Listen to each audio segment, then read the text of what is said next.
Hola, ¿qué tal, Juan? Quien les habla Armando Tauro desde Jacksonville, Florida, CEO de Golden Ratio Consulting Group, en la cita de cada jueves con Ventanilla Pyme en el Observatorio del Trabajo. Hoy vamos a hablar sobre cómo las pymes deberían afrontar una crisis económica. Ante todo, debemos entender que la palabra crisis en el lenguaje chino está compuesto por dos palabras: amenaza y oportunidad. Es decir, ante una crisis siempre coinciden el peligro y amenazas con oportunidades. Entonces es importante que estemos atentos a las amenazas que se ciernen, sobre nuestros rubros de negocio, pero también debemos estar muy atentos sobre las oportunidades que harán que nos adaptemos a los cambios y así poder sobrevivir y crecer. Morirán aquellos comerciantes, profesionales, empresarios que solo pasan el día quejándose de cómo va todo mal y no hacen ningún esfuerzo para adaptarse a los cambios. Hasta fines del siglo XX y de lo que va en el siglo XXI, el mundo sigue adaptándose a los cambios que el desarrollo de la tecnología nos ha traído. Y decimos el mundo, pues la crisis que padece Argentina en mayor o menor grado es paralela a la crisis mundial del recomodamiento de los mercados, como consecuencia de la globalización de la economía. Sin embargo, analicemos el componente de la crisis argentina. ¿Hay acceso al crédito? Nada. Y el que hay, y el poco que hay, es muy caro. Por lo tanto, es una tarea urgente para las empresas de hoy recomponer su capital operativo. Es decir, sanear las deudas, gastar solo lo que uno obtiene por ingresos genuinos, sin pedir prestado a nadie, y guerra a los costos fijos.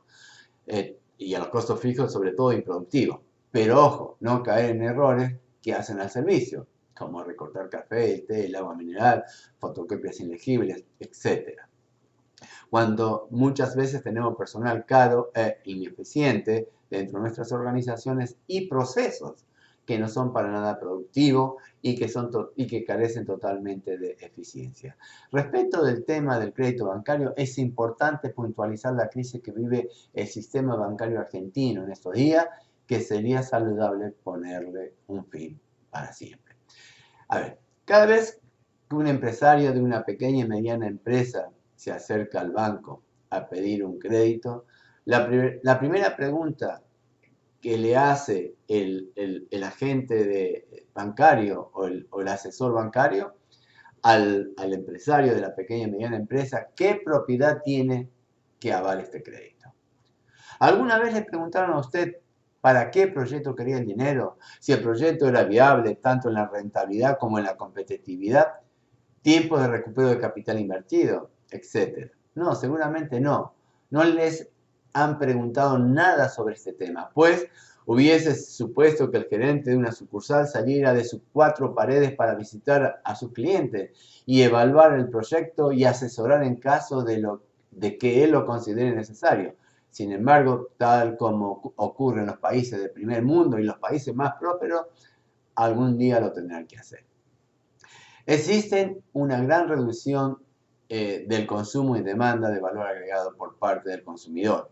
Los comerciantes y empresarios estaban acostumbrados a disponer el 100% de sus márgenes de utilidad.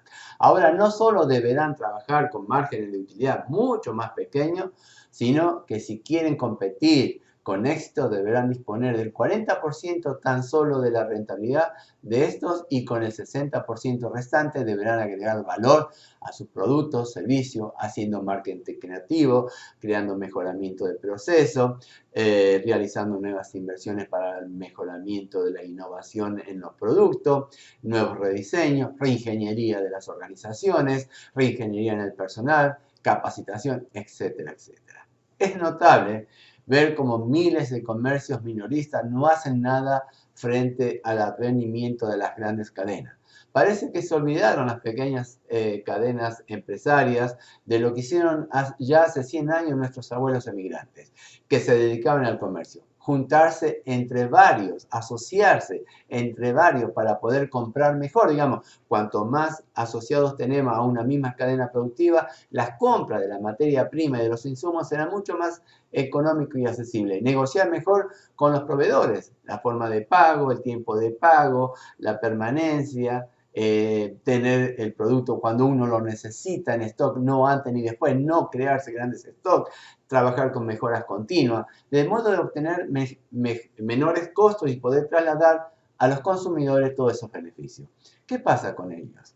Nadie se da cuenta, es tanta la mediocridad, pueden tanto los celos y recelos como para impedir la unión. No podemos tener celos y recelos entre nuestros aliados, pequeñas empresas de una misma cadena productiva. Debemos unirnos, debemos tener asociatividad, debemos manejar el contexto de la integridad de esto para tener tener un mejor resultado a la compra, más capacidad instalada, mejor capacidad de conocimiento y de esa manera formar una cadena productiva que pueda abastecer al mercado.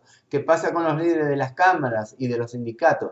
Tanto nos cuesta pasar de la cultura inflacionaria a la cultura de la estabilidad, que debemos afianzarla todos y cada uno de nosotros sin esperar receta mágica de ministros salvadores. Tanto nos han carcomido un sistema nacional de educación que hace más de 50 años está en permanente estado de deterioro. Parecería que siempre estamos esperando algo que caiga del cielo. Y nada va a caer del cielo si nosotros no nos emancipamos y entendemos que la única forma de salir adelante en una situación de crisis económica como hoy está en el país es la asociatividad, que nos va a permitir tener mejor acceso a los mercados y poder crecer continuamente con esta crisis económica. Hasta el próximo jueves, como siempre, en el Observatorio de Trabajo.